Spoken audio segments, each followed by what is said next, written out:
Syria में कई साल बाद विद्रोही गुटों ने एक बार फिर अलेप्पो पर बड़ा हमला किया है। इस हमले में करीब 100 लोगों के मारे जाने की सूचना है। मृतक संख्या की पुष्टि नहीं हुई है, लेकिन विद्रोहियों ने अलेप्पो शहर पर कब्जा कर लिया है और इसे विफल करने में मदद के लिए सीरिया को रूस ने अतिरिक्त मदद का वादा किया है।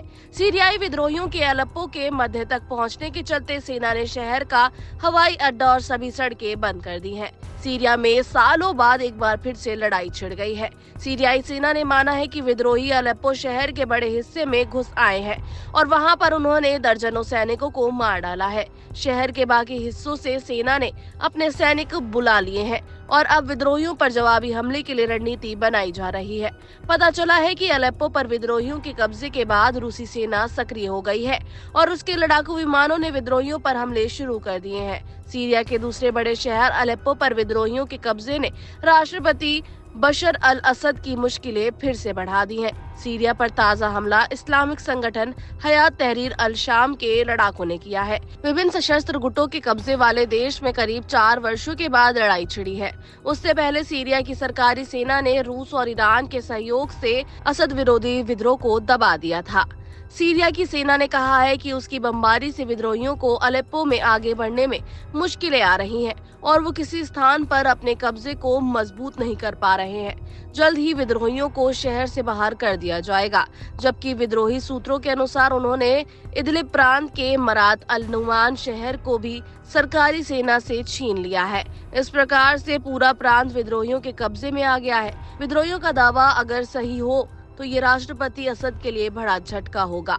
इस बीच रूस ने असद को आश्वस्त किया है कि 72 घंटों में वो अतिरिक्त सैन्य सहायता सीरिया को भेजेगा, जिससे विद्रोहियों को नियंत्रित किया जा सकेगा। असद समर्थक ईरान ने ताजा विद्रोही हमले के लिए अमेरिका और इजराइल को जिम्मेदार ठहराया है।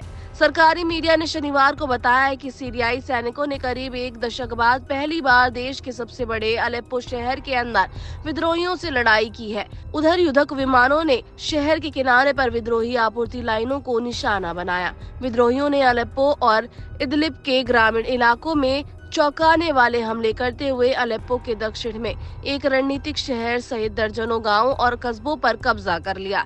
सीरियाई सेना ने विद्रोहियों की आपूर्ति लाइनों को निशाना बनाकर हवाई हमले शुरू कर दिए हैं।